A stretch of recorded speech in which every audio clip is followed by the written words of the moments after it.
आप बिल्कुल सही जगह आ चुके हैं अगर आप बिजनेस न्यूज़पेपर्स को रीड करना सीखना चाहते हैं और उनका एनालिसिस चाहते हैं तो, क्योंकि यहाँ पर मैं इंडिया के जो सबसे फेमस बिजनेस न्यूज़पेपर्स हैं सबके आर्टिकल को कलेक्ट करके सबसे बेस्ट आर्टिकल्स पिक करता हूँ, इंक्लूडिंग एडिटोरियल्स, एंड यहाँ पर उन्हें एनालाइज करना सिखाता हूँ आपको कि आपको कैसे इंटरप्रेट करना है चीज़ों को अगर आप पढ़ते हो तो, क्योंकि जैसी चीज़ें लिखी होती हैं वैसे वो होती नहीं है और उसके अलावा भी बहुत चीज़ें होती हैं उसमें। सो यहाँ पे एक ओवरव्यू ले लेते हैं आज कौन सा आर्टिकल्स हम डिस्कस करने वाले हैं। और सबसे पहले है ग्रीनलैंड। यहाँ पे ग्रीनलैंड के ऊपर धमकी दी है यूएस ने और इंडिया के लिए भी एक बहुत बड़ा प्रॉब्लम शुरू हो गया। यस, अब ग्रीनलैंड का इंडिया से क्या रिश्ता, ये हम लोग देखेंगे इस आर्टिकल में, क्योंकि अब टैरिफ्स लगने वाले हैं यूरोप पे। यस, और यूरोप ने ट्रेड डील भी कैंसिल कर दी है, पोस्टपोन कर दी है, स्टॉल कर दिया जो यूएस के साथ trade deal tariff deal sign होने वाली थी। तो अब यूएस और यूरोप की जो ट्रेड डील थी वो भी एक तरीके से पोस्टपोन्ड है इंडेफिनिटली। इंडिया के साथ जो यूएस की ट्रेड डील होनी है वो भी आप समझ लो कि बहुत ज्यादा ऑब्सक्योर हो जाने वाली है, लेकिन एक एडवांटेज भी है इंडिया के लिए, वो मैं डिस्कस करूंगा इस आर्टिकल में। इसके बाद हम लोग बात करेंगे अगले आर्टिकल की, वो है एलॉन मस्क की। एलॉन मस्क यहाँ पे $134 बिलियन का डैमेजेस के लिए सू कर रहे हैं किसको, ओपन एआई और माइक्रोसॉफ्ट को। ये ओपन एआई वो कंपनी है जो चैट जीपीटी जिसने बनाया है, ये ओपन एआई है, एंड माइक्रोसॉफ्ट, इन दोनों पर एलॉन मस्क एक केस करने वाले हैं और $134 बिलियन डैमेजेस क्लेम करने वाले हैं इनसे। So we have to know कि किस चीज के बारे में है। नॉमिनल जीडीपी ग्रोथ रेट अगर आप देखेंगे तो वो 10 से लेकर के 10.5% के बीच में रहने वाला है, which is a very good data. तो क्या है और कौन सा सेक्टर यहां पे लीड कर रहा है इंडियन इकोनॉमी में, ये भी हम लोग जानेंगे इस आर्टिकल में। इसके अलावा हरियाणा पंजाब राइस फार्मर्स को कार्बन क्रेडिट मिलने वाला है 2026 से। तो कार्बन क्रेडिट का मैं कॉन्सेप्ट समझाऊंगा आपको बहुत ही प्रैक्टिकल एग्जांपल देकर के, रियल लाइफ एग्जांपल देकर के, ताकि आप कभी भी इसे भूलो ना। और इसके अलावा स्टील प्राइसेस फिर से बढ़ रहे हैं इंडिया में। तो इंडिया में क्या स्टील की डिमांड इतनी बढ़ गई है कि स्टील प्राइसेस बढ़े जा रहे हैं, या फिर ये कंपनीज यहाँ पे कुछ मोनोपोली कर रही है, मोनोपोलिस्टिक प्रैक्टिसेस कर रही है, हमें ये देखना होगा। या और इसके बाद एक आर्टिकल आया है फार्मास्यूटिकल रेवेन्यूज के, इंडियन फार्मा का रेवेन्यू बढ़ने वाला है। लेकिन फार्मा में तो बहुत सारी कंपनीज है, अलग अलग दवाइयां बनाती है, अलग अलग चीजें करती है, कोई बाहर एक्सपोर्ट करती है, कोई इंडिया में बेचती है। तो किसका फायदा होगा यहाँ पे वो हम लोग एनालाइज करेंगे। और ऑटोमोबाइल एक्सपोर्ट्स 24% बढ़ चुके हैं 2025 में। तो कौन सी कंपनीज है जिन्होंने सबसे ज्यादा एक्सपोर्ट किया और कौन सी कंट्रीज में सबसे ज्यादा एक्सपोर्ट हुआ है, क्या 4 व्हीलर है, क्या 2 व्हीलर है, ये हमें देखना होगा यहाँ पे। तो सबसे पहले आर्टिकल से शुरू करूंगा जो सबसे ज्यादा इंपैक्ट क्रिएट कर रहा है। अब ग्रीनलैंड के बारे में यूएस ने कहा है कि अगर आप स्मूथली ग्रीनलैंड यूएस को नहीं दे देते हो ना तो आपके ऊपर हम टैरिफ लगाएंगे, और ये टैरिफ लगाएंगे पूरे यूरोप के ऊपर। यस, तो यहां पर ट्रंप ने अनाउंस किया कि 10% टैरिफ आप पे लग चुका है ऑलरेडी। आप समझो 1 फरवरी से 10% का टैरिफ एप्लीकेबल है पूरे यूरोपियन यूनियन पर, और उसके बाद 25% का टैरिफ लग जाएगा 1 जून से। यस, ये 8 यूरोपियन नेशंस पे लगने वाला है जिसमें डेनमार्क भी इंक्लूडेड है। एंड यहां पे कहीं ना कहीं ये इसके एक इवेंट हुआ अभी जहां पे कहा गया कि जो नेटो कंट्रीज हैं यूरोप की वो मिलिट्री एक्सरसाइज करेंगी ग्रीनलैंड में in response to US sabre rattling. तो इसके बाद फिर क्या हुआ, जब वो एक्सरसाइज करने गए तो डोनाल्ड ट्रंप को बिल्कुल पसंद नहीं आया कि ये क्या मिलिट्री एक्सरसाइज कर रहे हैं, ये हमें कुछ दिखाना चाह रहे हैं क्या।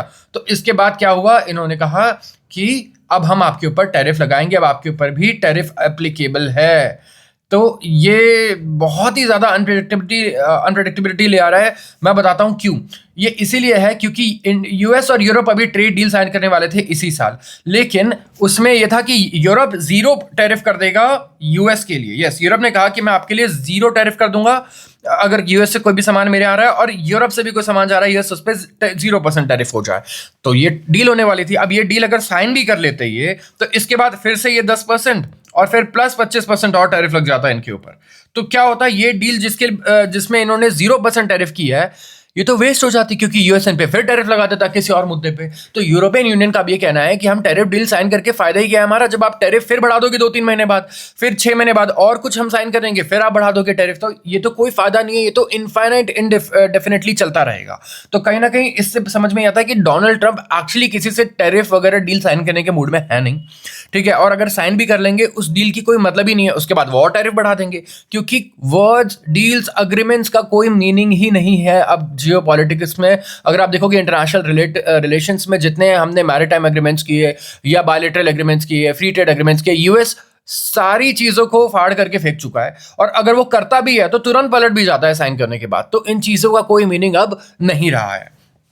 इंडिया का एंगल यहाँ पे क्या है? अब इंडिया के लिए भी चिंता की बात यह है कि यूएस के साथ अगर हम ट्रेड डील साइन करते हैं तो क्या होगा? यहाँ पे ये फिर से हो सकता है किसी मुद्दे पे इंडिया पे टैरिफ लगा दे, राइट? फिर से टैरिफ बढ़ा दे। जो ट्रेड डील है जिसपे हम यूएस के गुड्स के लिए ट्रेड जो ड्यूटीज है उसे लेस करेंगे, रिड्यूस करेंगे, वो भी वेस्ट हो जाएगी फिर एक तरीके से। तो एक तो ये बहुत ही बड़ा वेट एंड वॉच सिचुएशन है, लेकिन इंडिया इसका फायदा भी उठा सकता है कि पूरे यूरोपियन कंट्रीज इस टाइम पे जो ट्रेड डील हॉल्ट हुई है इससे इनकी इकोनॉमी हर्ट होगी, और ये इंडिया इसका फायदा उठा करके जल्दी से जल्दी ज्यादा से ज्यादा कंट्रीज के साथ, यूरोपियन यूनियन के साथ ट्रेड डील साइन कर सकता है और एक बेटर डील भी सिक्योर कर सकता है, क्योंकि इनकी ट्रेड और जो इनकी इकोनॉमी है कहीं ना कहीं इंपैक्ट होगी जो यूएस के साथ इनके कॉन्फ्लिक्ट चल रहे हैं, जो इनका सबसे बड़ा एलाई है और सबसे बड़ा ट्रेडिंग पार्टनर भी है।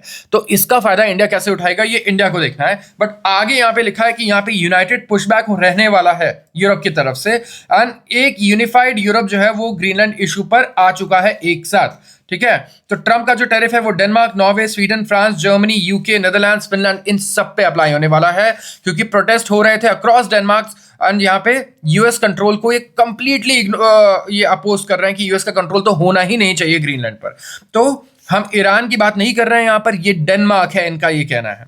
एंड यहाँ पे कहीं ना कहीं अगर आप देखोगे तो रिपब्लिकन सेनेटर्स भी हैं कुछ, और डेमोक्रेट के भी जो सेनेटर है इन्होंने जॉइंट स्टेटमेंट इशू किया और कहा है ट्रम्प एडमिनिस्ट्रेशन को कि आप थ्रेट और धमकियां देना बंद करो और पॉलिसी से बात करो, पॉलिसी से शुरुआत करो, पॉलिसी के ऊपर चर्चा करो, ना कि आप धमकियों से काम चलाओ, क्योंकि ये कहीं ना कहीं बिल्कुल भी लॉजिकल नहीं है, फीजिबल नहीं है, ना तो यूएस के लिए ना पूरी दुनिया के लिए। तो ये एक बहुत बड़ा इशू हो गया है। तो ग्रीनलैंड इनका कहना है स्ट्रेटेजिकली हमारे लिए बड़ा इंपॉर्टेंट है, क्योंकि ग्रीनलैंड के थ्रू रशिया अटैक कर सकता है यूएस पे, चाइना अटैक कर सकता है। हालांकि ये बहाने हैं कि ग्रीनलैंड काफ़ी ज़्यादा मिनरल रिच है, रिसोर्स रिच है, तो ये कहीं ना कहीं बहुत अच्छा, मतलब आप कह सकते हो एक एक्सपेंशनिज्म है यूएस का, वो और ज़्यादा टेरिटरी चाहता है अपने अंडर। तो ये इस पर हम एंड करेंगे इस आर्टिकल को। तो इंडिया का एंगल भी आपने देख लिया, यूरोपियन यूनियन का एंगल देख लिया, यूएस का भी देख लिया। इसके अलावा एक और चीज कर दिया ट्रंप ने, इन्होंने ना एक ऑर्गेनाइजेशन बना रहे हैं, ठीक है, और ये ऑर्गेनाइजेशन में एंट्री के लिए आपको चाहिए $1 बिलियन आपको देना होगा, और ये सिर्फ इनवाइट ओनली है, जिसको ट्रंप इनवाइट करेंगे वही आ सकता है, और वो खुद ही चेयरमैन भी है यहाँ पर। और कहीं ना कहीं ये यूनाइटेड नेशंस को रिप्लेस करने के लिए बना रहे हैं। ऐसा कहा जा रहा है कि यूनाइटेड नेशंस इनके हिसाब से बेकार हो चुका है, किसी काम का नहीं है, पूरी तरीके से फ्लॉड है, तो उसके अगेंस्ट ये एक नया ऑर्गेनाइजेशन बनाएंगे। तो इसके बारे में मैंने कल एक आर्टिकल भी कवर किया था शाम को, वो आप देख सकते हो। बट बहुत सारी चीज़ें जो हो रही हैं वो अब क्या हो रही है, पुराने इंस्टीट्यूशंस और इसको इग्नोर कर रहे हैं, ये नई चीज़ें कर रहे हैं जिसमें ये दूसरों से कुछ चर्चा नहीं कर रहे हैं और इंस्टेबिलिटी लेकर के आ रहे हैं पूरी दुनिया में। अब बात करूंगा अगले आर्टिकल की। अगला आर्टिकल क्या है, अब ये एलॉन मस्क के बारे में है, जो डोनाल्ड ट्रंप के सबसे मैं कहूँगा बेस्ट फ्रेंड थे इलेक्शन के कुछ दिन बाद तक। और एलॉन मस्क ने कहा है कि ही वांट्स ओपन एआई, जो चैट जीपीटी वाली बनाने वाली कंपनी है, और माइक्रोसॉफ्ट की, वो दोनों मिलकर के एलॉन मस्क को पे करे $79 बिलियन to $134 बिलियन, क्योंकि इनका क्लेम यह है कि जो जनरेटिव एआई कंपनी है इन्होंने इनके साथ फ्रॉड किया है। इन्होंने नॉन प्रॉफिट जो इनके रूट्स थे उसे अबांडन कर दिया और माइक्रोसॉफ्ट के साथ पार्टनरशिप कर ली। ओपन एआई जो एक नॉन प्रॉफिट ऑर्गेनाइजेशन हुआ करता था वो कन्वर्ट हो गया फॉर प्रॉफिट में। जो मस्क के लॉयर हैं उन्होंने डिटेल किया है डैमेजेस रिक्वेस्ट को कोर्ट फाइलिंग में, एंड यहाँ पे कहीं ना कहीं जो फेडरल जज थे उन्होंने रिजेक्ट कर दिया फाइनल बिड को bye open AI and Microsoft की इस जूरी ट्रायल को अवॉइड किया जाए जो लेट अप्रैल में होना है ओकलैंड कैलिफोर्निया में। तो साइटिंग कैलकुलेशंस, इन्होंने कैलकुलेशंस किए हैं by financial economist expert witness, and ये फाइलिंग कहता है कि एलॉन मस्क को कहीं ना कहीं चंक मिलना चाहिए ओपन एआई के करंट $500 बिलियन के वैल्यूएशन का, क्योंकि ओपन एआई ने इन्हें डिफ्रॉड कर दिया है $38 मिलियन का इन सीड मनी जो एलॉन मस्क ने डोनेट किया था ओपन एआई को। इन्होंने हेल्प किया था इस स्टार्टअप को 2015 में, डोनेट किए थे पैसे, ओनरशिप नहीं मांगी थी क्योंकि ये नॉट फॉर प्रॉफिट ऑर्गेनाइजेशन था, तो इन्होंने दान कर दिया। अब उस पैसे को यूज करके ओपन एआई ने चैट जीपीटी बनाया, ठीक है, काफी रिसर्च में यूज किया, एक प्रोडक्ट बनाया। जैसे ही वो प्रोडक्ट बना ये एक फॉर प्रॉफिट कंपनी बन गया अचानक से नॉन प्रॉफिट से, और माइक्रोसॉफ्ट ने इसमें स्टेक एक्वायर कर ली। तो कहीं ना कहीं इसका बेनिफिट कुछ भी मिला नहीं एलॉन मस्क को और जो दूसरे डोनर्स थे उनको। तो just as an early investor अगर आप देखोगे स्टार्टअप में रियलाइज करते हैं लोग गेन्स बहुत सारा, मतलब यहाँ पे ऑर्डर ऑफ मैग्नीट्यूड अगर आप देखोगे तो ये ग्रेटर है देन इन्वेस्टर्स इनिशियल इन्वेस्टमेंट। तो रॉन्गफुल गेन्स जो ओपन और माइक्रोसॉफ्ट ने अर्न किए हैं, इस पे हक जो था वो कहीं ना कहीं एलॉन मस्क का था इनका ये कहना है। तो वी हैव टू सी क्या होता है यहाँ पे। इन्होंने खुद अपना एआई लॉन्च किया है एलॉन मस्क ने, और बहुत एग्रेसिवली लोग compete कर रहे हैं एक दूसरे से। सो वी हैव टू सी कि ये लॉसूट वैलिड है नहीं है, क्या होना है। बहुत ही इंटरेस्टिंग होने वाला है आगे जो भी सिनेरियो है वो। अब बात करूंगा इंडिया के नॉमिनल जीडीपी ग्रोथ रेट की, जो 10 से 10.5% हो चुका है। यस, तो नॉमिनल जीडीपी क्या हो गया? ये टोटल मॉनेटरी वैल्यू है, जितने फाइनल गुड और सर्विसेज इंडिया में प्रोड्यूस हुए उसको आप करंट मार्केट प्राइस पे अगर कैलकुलेट करोगे, मतलब इसे ना इन्फ्लेशन ना डिफ्लेशन के लिए एडजस्ट करना है, ठीक है, एकदम रॉ इकोनॉमिक आउटपुट आप देखो तो वो होता है नॉमिनल, ठीक है। तो इस चीज की यहां पे बात हो रही है। तो 10 से 10.5% ये हमने अचीव किया है। तो फर्स्ट एडवांस एस्टिमेट जो थे जीडीपी के FY26 के रिलीज किए गए दिस मंथ, और यहाँ इंडिकेट किया गया कि जो नॉमिनल जीडीपी है वो ग्रो होगा by 8% to $357 trillion rupees. And ministry जो है of finance will use this as a base की कैलकुलेट करेगी नॉमिनल जीडीपी। लेकिन स्टैटिस्टिक्स मिनिस्ट्री रिलीज करने वाली है सेकंड एडवांस एस्टिमेट्स, जो न्यू बेस ईयर यूज करेगा 2022-23 का, और इससे बजट एजम्पशन भी चेंज होगा नॉमिनल जीडीपी का। तो नॉमिनल जीडीपी कैलकुलेट किया जाता है, या आप इस आर्टिकल से याद करो, करंट मार्केट प्राइस पे, ठीक है। तो यहां पे factors in the effect of inflation, और यहां पे ये यूज होगा as a base to calculate crucial macro economic indicators, जैसे कि debt to GDP ratio calculate किया जाएगा, fiscal deficit and revenue buoyancy. तो यहां पे मेरा सवाल है फिस्कल डेफिसिट पर, क्या होता है फिस्कल डेफिसिट और इंडिया के क्या टारगेट्स है इस बजट फिस्कल डेफिसिट के, ये आप बताएंगे मुझे इस आर्टिकल में। तो इन्फ्लेशन क्योंकि लोअर लेवल्स पर जा रहा है, तो डिफ्लेटर जो है एक्सपेक्टेड है 2.5 से 3% का होगा, और as a result nominal GDP growth rate जो है ये ज्यादा रहने वाला है नेक्स्ट फाइनेंशियल ईयर के लिए। अगले आर्टिकल की बात करूंगा और हम समझेंगे कार्बन क्रेडिट क्या होता है, और ये कार्बन क्रेडिट मिलेगा तो इससे होगा क्या। अब जो किसान है हरियाणा और पंजाब में, first of the kind incentive लाया जा रहा है स्मॉल होल्डर फार्मर्स के लिए कि एनवायरमेंटली सस्टेनेबल एग्रीकल्चर के तरीके अपनाएं। जो राइस फार्मर्स हैं पंजाब में और हरियाणा में, इन्हें कार्बन क्रेडिट दिया जाएगा। तो क्या इससे किसान को कुछ फायदा होने वाला है, अभी जानते हैं। सबसे पहले कि फर्स्ट इश्यूएंस होने वाला है कार्बन क्रेडिट का फार्मिंग प्रोग्राम के लिए, और ये 30,000 एकड़ कवर करने वाला है पंजाब और हरियाणा के बीच में। 50,000 से ज्यादा कार्बन क्रेडिट्स यहाँ पे अडॉप्ट किए जाएंगे, एंड यहाँ पे डायरेक्ट सीडिंग होगी, लो टिलेज रहेगा, एंड जो आइडिया है वो है to extend the facility to other areas and crops expeditiously. तो यहाँ पे कहीं ना कहीं जो प्रोग्राम है वो इनिशिएट किया गया था प्राइवेट एंटिटी ग्रो इंडिगो द्वारा, ठीक है।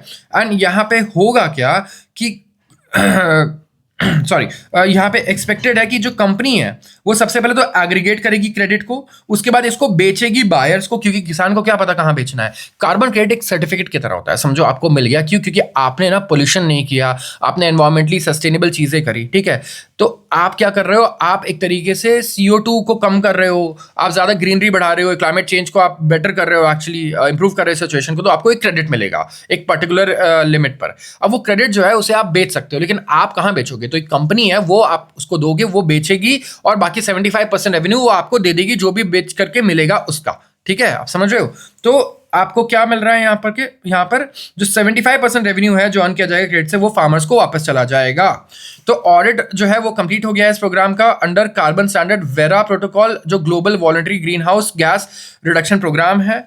तो ये जो अप्रूवल है ये अब हो चुका है, एंड यहाँ पे nationally internationally recognise carbon credit जो है, इससे फार्मर का इनकम और बढ़ेगा। तो इनका गोल है 1 मिलियन कार्बन क्रेडिट्स को जनरेट करने का। तो एक रजिस्टर्ड अगर फार्मर करता है यहाँ पे प्रोग्राम में, तो वो कमा सकता है 1 कार्बन क्रेडिट 1 साल में पर एकड़। तो 1 एकड़ जमीन तो कम से कम होनी चाहिए, तब जाके 1 साल में 1 कार्बन क्रेडिट वो कमा पाएगा।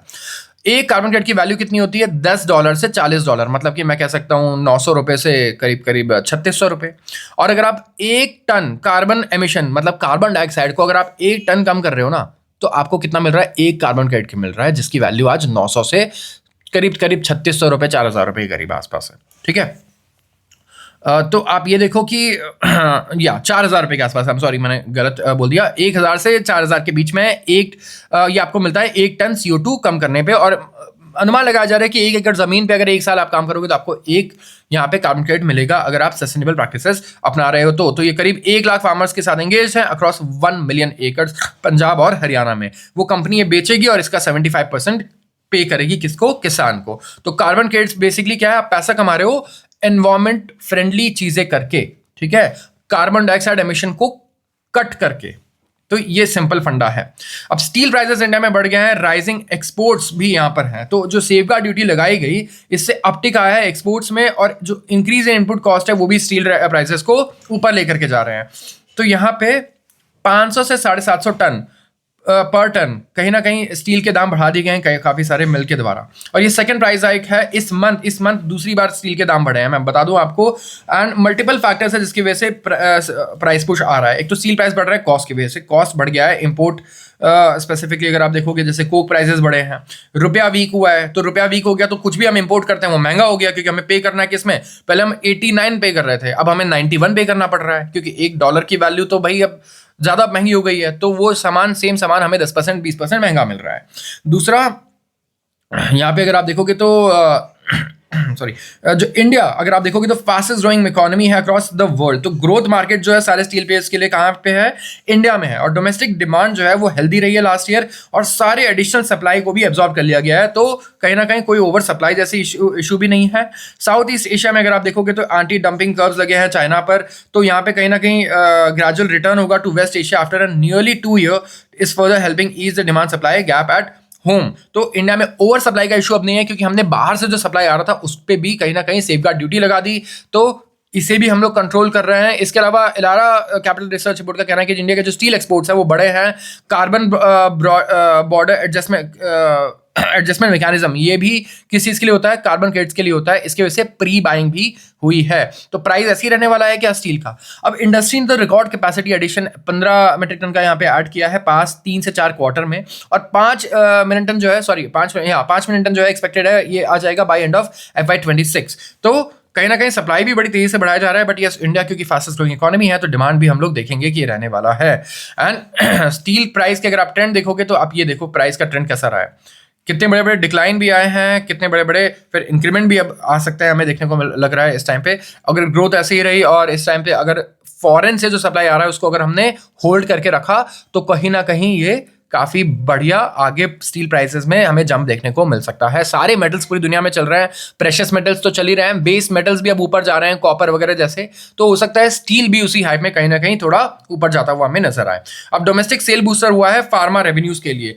डोमेस्टिक मतलब इंडिया में सामान बेचने वाली, दवाइयां बेचने वाली जो फार्मा कंपनीज है उनके रेवेन्यू में काफी अच्छा इंक्रीमेंट आया है 8 से 11% का। यस, तो बहुत ही छोटा लोग मॉडेस्ट एक्सपेक्टेशन थी इनसे, लेकिन कहीं ना कहीं बहुत अच्छा इन्होंने रिजल्ट दिया है। हॉस्पिटल और डायग्नोस्टिक्स इनसे और बेटर एक्सपेक्टेशंस हैं, और इंडियन फार्मास्यूटिकल मार्केट जो है वो अभी भी डबल डिजिट से ग्रो करेगा। Cardiac therapy 16%, oncology 26%, anti diabetics 14%। तो इस सेक्टर वाली कंपनीज पे आपको नजर रखना है, यहाँ पे डबल डिजिट ग्रोथ रेट आ रही है। सेक्टर डबल डिजिट ग्रो करता है तो कंपनीज तो अलग ही लेवल पे जाती हैं फिर उस टाइम पे, ठीक है।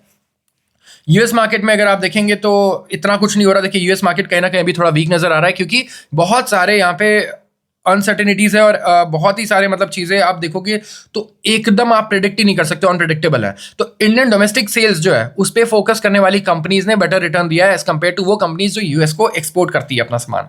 तो ये अगर आप देखोगे तो लुपिन वगैरह ने स्ट्रॉन्ग ग्रोथ रिपोर्ट किया है अपने यूएस बिजनेस में। यहाँ पे लिमिटेड कॉम्पिटिशन रहा है इनके दवाइयों के अगेंस्ट, एंड यहाँ पे अगर आप देखोगे तो ओवरऑल बेसिस पे एक्सपेक्टेशंस लेकिन सिंगल डिजिट ग्रोथ रेट की ही है। सन फार्मा और सिस्टमैटिक्स एस्टिमेट कर रहे हैं high single digit year on year revenue, लेकिन ये सारी बहुत बड़ी ब्लू चिप्स हैं, तो लेकिन double digit growth rate segments हम देखा कि इंडियन मार्केट में हमें अच्छे नजर आ रहे हैं। नेट सेल्स ग्रोथ आई है अभी, सन फार्मास्यूटिकल्स डबल डिजिट में रहा है, टोरेंट 16% रहा है। अपोलो हॉस्पिटल्स देखोगे ऑलमोस्ट 15% चेंज आया है इनके रेवेन्यू में, तो रेवेन्यू में वॉल्यूम्स बड़े हैं या फिर रेवेन्यू में वैल्यू बढ़ी है, ये चीजें भी हमें देखनी होंगी। तो बट ओवरऑल बहुत हेल्दी यहाँ पे चीजें बता रहा है ये आर्टिकल फार्मा इंडस्ट्री के लिए। अब ऑटोमोबाइल ने 24% एक्सपोर्ट अपना बढ़ा लिया, कैसे भाई? तो यहाँ पे रॉबस्ट डिमांड रही है कार्स की, टू व्हीलर्स की और कमर्शियल व्हीकल्स की फॉरेन मार्केट में। तो इंडिया से 24% ग्रोथ आई है इस कैलेंडर ईयर की मैं बात करूंगा फॉर यूनिट्स, ऑटोमोबाइल यूनिट्स, और 63,25,211 यूनिट्स हमने बेचे हैं, एक्सपोर्ट किए हैं as compared to 50,98,474। Passenger vehicle 16% बढ़ा है, यूटिलिटी व्हीकल्स 32% इंक्रीज हुआ है, पैसेंजर कार अगर आप देखोगे 3% बढ़ा है यहाँ पे। तो कहीं कहीं पे तो बहुत ही बड़ा यहाँ पे हमें ग्रोथ देखने को मिल रहा है। डिमांड स्टेडी है मोस्ट मार्केट्स में, middle east, Africa, Latin America. इसके अलावा मारुति सुजुकी जो है लेट्स स्पेस, इसने डिस्पैच किए हैं 3,95,000 यूनिट्स 2025 में, कंपेयर्ड विद 3,26,000 यूनिट्स 2024 में। तो एक्सपोर्ट यूनिट्स मारुति का देखो क्या बढ़िया इंक्रीमेंट हुआ है, 3,26,000 से सीधा 3,95,000, मैं कहूंगा ऑलमोस्ट 20% के आसपास। एंड ये 4 लाख का जो टारगेट है इनका FY26 का, इनका कहना है ये भी हम अचीव कर लेंगे। और 46% जो कंट्रीब्यूशन है वो मारुति का है हमारे टोटल पैसेंजर व्हीकल एक्सपोर्ट्स में फ्रॉम इंडिया। टू व्हीलर जो है ये भी 24% ऊपर है, तो टू व्हीलर में भी बहुत बढ़िया ग्रोथ है। तो ध्यान रखो इस सेक्टर पे, देखो कि कहाँ पे अच्छी ग्रोथ है, और अपना दिमाग लगा करके आप अपने इन्वेस्टमेंट्स को भी अच्छे से प्लान कर सकते हो। तो आज के लिए बस इतना ही। अगर अच्छा लगा हो सुन करके तो इस चैनल को आप सब्सक्राइब करो और डेली फॉलो करो सारे न्यूज़ अपडेट्स को, सारे हेडलाइंस को जो आपके काम आ सकते हैं, आपको इम्पैक्ट कर रहे हैं। Thank you so much.